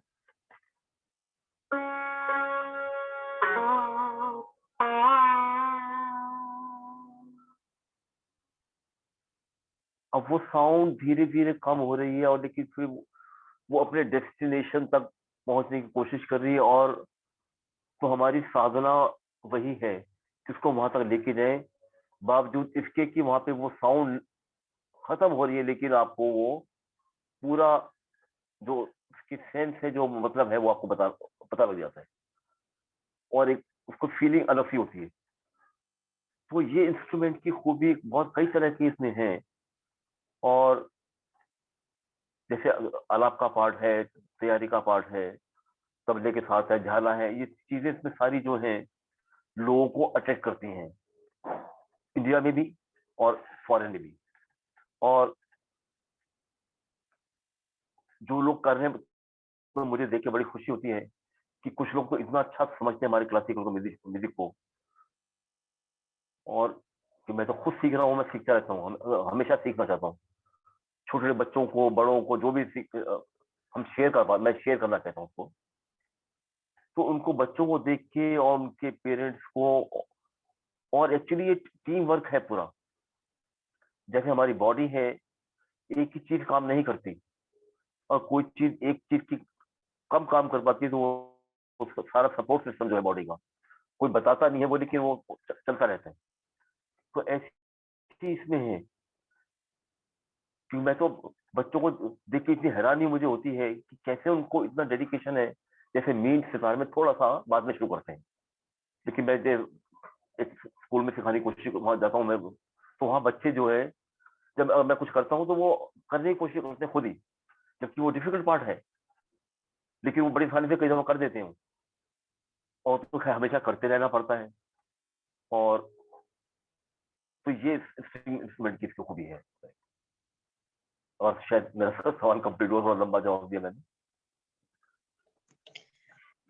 सर, आपके लिए और एक सवाल है कि जिस तरीके से हाँ हम जी। गायकी शैलन में देखते हैं कि ध्रुपद और ख्याल गायकी की फॉर्म में हमें पता चल जाता है, तो इंस्ट्रूमेंट्स में भी क्या वो डिफरेंस दिखता है? ये आशुतोष का सवाल है। जी, मैं पहले सुन नहीं पाया ऐसे बात, इंस्ट्रूमेंट किससे पता लगता है कि जिस तरीके से गायन शैली में ध्रुपद या ख्याल जी। हमें समझ में आ जाता है शैली देख के, सुन के, तो जी, क्या जी, वैसे ही जी, स्ट्रिंग इंस्ट्रूमेंट, कोई भी इंस्ट्रूमेंट जी, जो है उसमें भी हमें समझ में आ जाता है कि ये अलग तरीके का जोनर है, मतलब ये ध्रुपद से है, ये ख्याल है, या कुछ और प्ले किया जा रहा है? देखिए उसका अगर हम समझने की कोशिश करेंगे, पहले तो हम सिर्फ सुन के देखें कि हमें ठीक अच्छा लग रहा है या नहीं लग रहा। अब जैसे हम कहते हैं कि जब हमें गाना बड़ा अच्छा समझ आता है या फिल्मी गाना अच्छी तरह से समझ आता है, एक्चुअली में ज्यादातर लोगों को उसके वो शब्द समझ आते हैं और कई दफा सेम नोट से कई कई गाने भी होते हैं, लेकिन उनको वो पता नहीं है कि वो स्वर क्या है। तो क्योंकि बेसिकली तो उसमें इम्पोर्टेंट जो है वो स्वर है। और जब हम सुनते, जैसे मैंने भी शुरू किया तो मुझे भी नहीं पता था कि सितार इंस्ट्रूमेंट क्या होता है, और जब करते करते फिर वो सब कुछ आपको होने लगता है। कोशिश करने से सब कुछ होता है, बहुत कुछ होता है। और स्वर तो वही है, कोई अलग तो नहीं है। जैसे सर एक पानी अगर क्वेश्चन। हिंदी में पानी हिंदी में, तो अंग्रेजी में अगर वो वाटर है, तो किसी भाषा, सब भाषा में अपने में वो कोई है। राइट, राइट, बिल्कुल सर। जी, तो थैंक यू, थैंक यू। जी, तुष्टि मैडम शायद कुछ पूछना चाहती हैं। हाँ जरूर जरूर जरूर पूछिए। तुष्टि ma'am? No, Krishna, I don't want to. I'm listening to entire discussion. It's quite enriching. Yeah, please okay, carry okay, on. Okay sir, मैं कुछ पूछ सकती हूँ? हाँ बिल्कुल, जरूर पूछें। सर, मुझे हमेशा लगता है जैसे कि हमारी जो कॉलेज में चित्रा मैम है, ये भी लिखती हैं, and there is always a message जो हम देते हैं समाज को, क्योंकि at the end we have to contribute to the society. तो आपको कैसे लगता है कि शास्त्रीय संगीत सोसाइटी को कुछ वापस करेगा, कुछ मैसेज देगा, या फिर जिस तरीके से म्यूजिक थेरेपी आजकल बहुत यूज हो रहा है फॉर साइकोलॉजिकल इश्यूज, अगेंस्ट जी जी डिप्रेशन, तो इस तरीके से सर आप कैसे देखते हो इसे एज ए ट्रीटमेंट? जी, ये आपने बहुत अच्छा सवाल सारे आपके अच्छे थे, लेकिन ये सवाल मुझे ज्यादा पसंद आया, क्योंकि बेसिकली इस सवाल पे मैं बड़ी कोशिश में लगा हूँ। और संगीत, मेरी दिली इच्छा है कि संगीत के जरिए थोड़ा बहुत संगीत मैं कोशिश करता हूँ, तो थोड़ा बहुत उसमें इन्वॉल्व होता हूँ मैं। तो मुझे लगता है कि जब हम शुरू करते हैं उसको, तो कौन सी कंट्री का बैठा है, कौन से प्रांत का बैठा है, छोटा है, बड़ा है, मेल है, फीमेल है, इट डजंट मैटर, लेकिन वो जो है एकदम से कनेक्ट होता है। मुझे याद है कि एक फॉरेंसिक प्रोफेशनल गिटारिस्ट थे, है मतलब ही, तो कुछ साल पहले मेरे पास उनको लगा कि मेरे से कुछ सीख सकते हो, तो उन्होंने वही बातें संगीत के बारे में पूछी, सीखने की कोशिश करी या शेयर करी। तो मुझे अच्छा लगा कि हम तो कि अपने कल्चर को बचाने के लिए, कि हमारे घर में हमारे संस्कार जो हमें मिले अपने घर में, उसकी वैल्यूज क्या है, या हमारे देश में, पूरी दुनिया में इज्जत क्यों है, किस वजह से है। तो वो कुछ चीज वो ऐसी है, कुछ ना कुछ तो है वो, जैसे भाषा संस्कृत और हिंदी, और मुझे नहीं आती संस्कृत, लेकिन असर जरूर पता है मुझे उसका। और ऐसी संगीत का है, इसमें इतना कुछ है। और मैं तो दुआ करता हूँ कि सारी दुनिया खुश रहे, ऐसा मेरा दिली सपना है, कि सबको एक प्लेटफॉर्म पे ला दूं, कि दुनिया में कोई बात ऐसी नहीं कि जो हम सिंपल तरीके से प्यार से ना शेयर कर सकें। और ये एक बड़ा अच्छा माध्यम हो सकता है ये संगीत हमारा, और स्पेशली हमारा क्लासिकल म्यूजिक। ये मैं नहीं कह रहा, ये मैं सदियों से सुनता आ रहा हूँ, बहुत लोग पढ़ा देखा। और इस अभी आपने एक शब्द इस्तेमाल किया कि म्यूजिक थेरेपी मुझे आती नहीं, लेकिन मैंने सुना ये नाम, और मुझे लगता है कि शायद हम सब लोग कोशिश वही करते हैं। थेरेपी होती है जब हम वो ट्यून करते हैं, और जब वो होता है, जब परफॉर्म करने की कोशिश करते हैं, तो वो धीरे धीरे जो है वो असर करता है। ऐसा नहीं कि तुरंत आपने शुरू किया वो एकदम से स्टेब्लिश हो जाए। कई दफा पूरे प्रोग्राम में मुश्किल पेश आती है, बहुत सारे कारण होते हैं। और मैं अपना एक एग्जांपल बताता हूँ आपको। एक प्रोग्राम में ऐसा करीब 8-10 साल पहले मेडिटेशन के लिए कर रहा था वहां पे, तो उसमें एक बच्चे ने कुछ गाया, राग था। फिर वहां पे जो उनकी वो बैठी थी गुरु जो थी, स्पिरिचुअल गुरु, तो उनको मेरे प्रोग्राम के बाद उन्होंने कहा कि देखिए जैसे ये परफॉर्म कर रहे थे ऐसे हमारी बॉडी में चक्रास हैं। जैसे धीरे धीरे आलाप शुरू हुआ, आलाप करते करते ग्रेजुअली वो धीरे जोड़ डाला और तबले के साथ फिर ये सब चीजें। तब मुझे लगा कि हम महसूस तो करते हैं, एग्जैक्टली क्या है, तो उन्होंने उस तरह से एक्सप्लेन किया उस चीज को। तो ये जो मुझे बिल्कुल इसको कह नहीं पाता, लेकिन इस चीज फर्म बिलीफ है मेरा कि ये मोर देन 100% है। अगर आपके सुर ठीक लगे, सुर लय वो फील आने लगे, तो सबसे पहले तो आपको शांति प्रदान करेगा खुद को। और शायद जब आपको अच्छा लगेगा तो जो सुन रहा होगा या जो वो, लेकिन उनको नहीं, लेकिन अगर आपको अच्छा लग रहा है, कुछ हो रहा है, ठीक महसूस हो रहा है, तो जरूर वो मैसेज आपको जाएगा। तो म्यूजिक थेरेपी और बस हम सीखें और जो वो विचार शेयर करें एक दूसरे से। बस मेरी दिल इच्छा ये है कि सब इकट्ठे होके उसको, और देखिए कोई शब्द ना होने के बावजूद भी जो है वो कनेक्शन होता है, तो शायद ये संगीत की खूबी है। बिल्कुल सर। अगर मैं सही कह रहा हूँ तो। Thank you so much, sir. That was quite enlightening and thank you so much. और आप दोनों अतिथियों को मेरा प्रणाम। बहुत खूबसूरत तरीके से आपने समझाया। Okay, thank you, ma'am. धन्यवाद। धन्यवाद।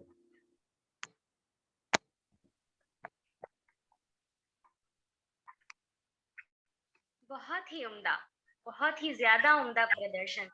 अगर मैं कृष्ण शर्मा के शब्दों में कहूँ तो कभी कुछ ऐसी तान सुनाओ कि सब कुछ उथल पुथल मच जाए, एक हिलोर इधर से आए, एक हिलोर उधर से आए। शास्त्रीय संगीत की उपयोगिता कई अलग अलग क्षेत्रों में देखी जा सकती है। उदाहरण स्वरूप ये सिद्ध हो चुका है कि शास्त्रीय संगीत मन मस्तिष्क के लिए लाभदायक है। यह अभिव्यक्ति का एक अलग माध्यम है तथा इसका प्रयोग उपचार के रूप में भी किया जा सकता है। अब हिंदी विभाग से जुड़ी वरिष्ठ प्राध्यापिका बेहद ही प्रभावशाली डॉक्टर चित्रा सिंह मैम को धन्यवाद प्रस्तावना के लिए आमंत्रित करती हूँ।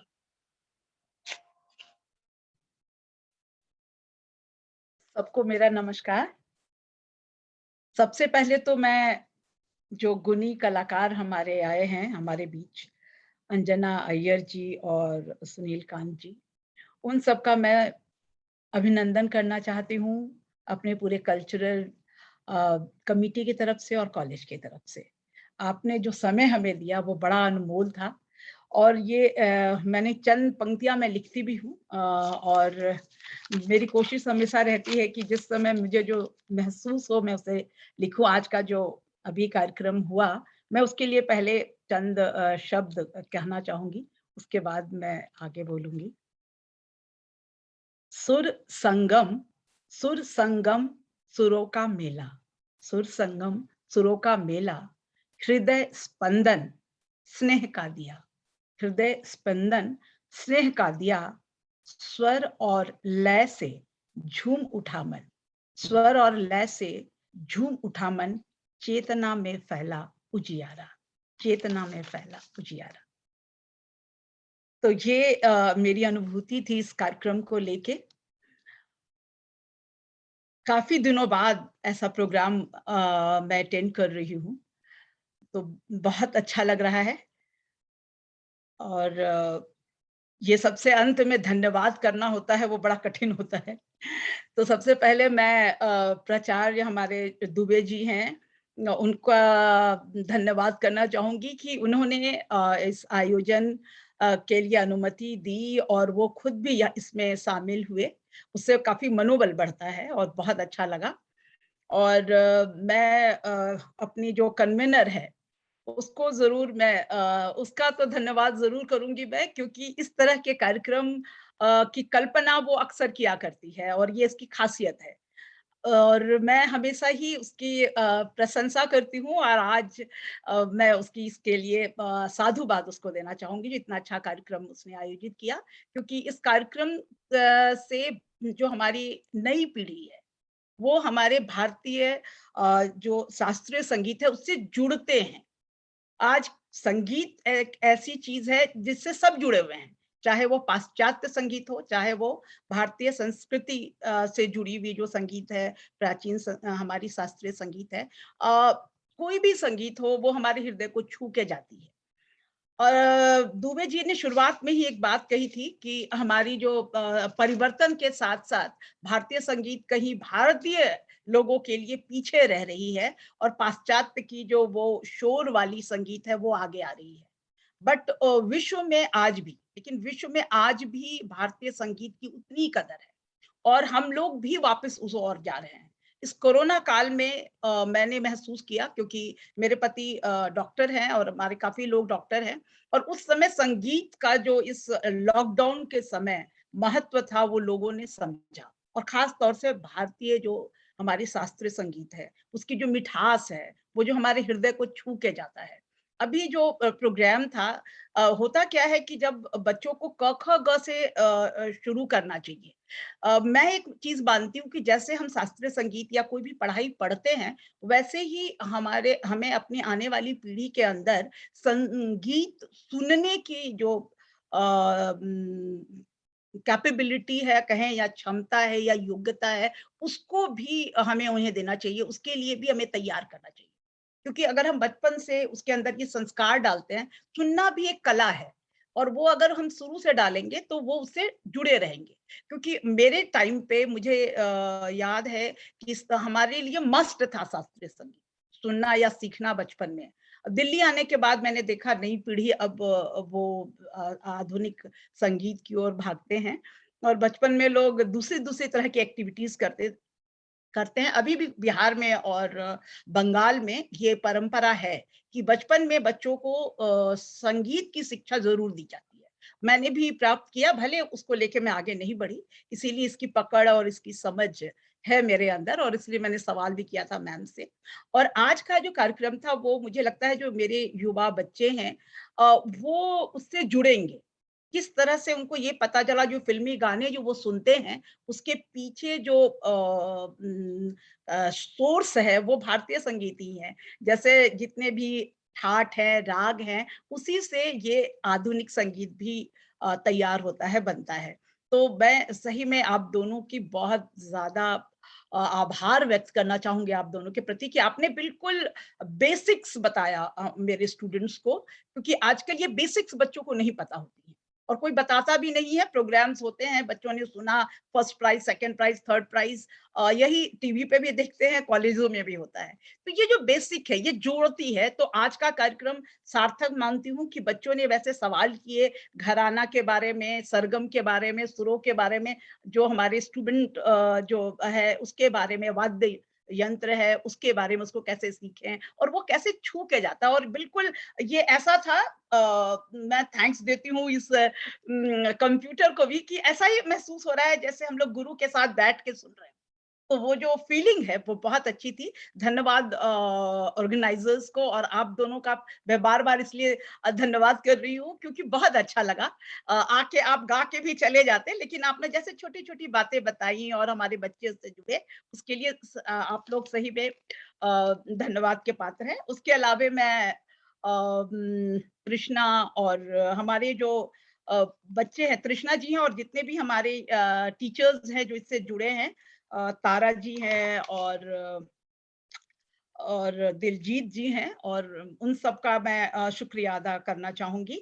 जो हमारे बच्चे हैं, आमरीन और वर्षा, स्मिता, महिमा, ऋतिक, ये वो बच्चे हैं जो इस पूरे कार्यक्रम में काम कर रहे हैं लगातार, और जितने भी हमारे बच्चे जुड़े हुए हैं जो सुन रहे हैं, मैं उन सब का भी धन्यवाद और साधुवाद करना चाहूंगी कि वो हमारे साथ जुड़े रहे और इस कार्यक्रम को उन्होंने बेहतर बनाया। तो एक बार फिर हमारे अतिथियों को बहुत बहुत धन्यवाद, और तुलिका को भी, प्रिंसिपल सर को भी, और जितने भी यहाँ लोग हमारे मित्र हैं, काफी मेरे मित्र हैं, नाम मैं देख नहीं पा रही, उन सबका मैं धन्यवाद करना चाहूंगी। और थैंक यू। इस धन्यवाद की सूची में मैं आपका नाम भी लेकर आना चाहती हूँ। चित्रा मैम जो हैं, एक हमेशा से एक मेरे लिए एक सपोर्टिंग सिस्टम मतलब की तरह वर्क करती हैं। जब भी मैं कुछ आइडिया बताती हूँ, शी ऑलवेज एनकरेजेस कि वाह बहुत अच्छा आइडिया है, इसको करो। तो वो जो सपोर्ट मुझे मिलता रहा मैम आपसे, और जो आज आपने शुरुआत से लेके अंत तक आपने पूरा एक तरीके से एक हमारे लिए रहे और मनोबल बढ़ाया, मैं आपके लिए हमेशा हमेशा थैंकफुल हूँ। और ये एनकरेजमेंट के लिए भी मैम थैंक यू। तो और सभी का, और हमारी कल्चरल कमेटी जो ऑल थ्रू आउट इस पूरे प्रोग्राम के लिए हमेशा एनकरेजिंग वर्ड्स और देती हैं, तुष्टि हैं और नरेंद्र भारती हैं, सब लोग हैं जो यहाँ पे हैं अभी इस समय पे। तो सभी का बहुत बहुत धन्यवाद। एक नाम मैं भूल गई, जो हमारे प्रवीण जी हैं, वो शुरू से अंत तक रहते, प्रवीण जी का भी मैं धन्यवाद करना चाहूंगी, क्योंकि उनके बिना कार्यक्रम नहीं होता। वो हमारे जो पूरा जो सिस्टम है उसको वो चला रहे हैं, तो उनको भी मैं धन्यवाद देना चाहूंगी। मैं उनका नाम लेना भूल गई थी। हाँ जी, तो अब सभी लोग एक ग्रुप फोटो हम खींच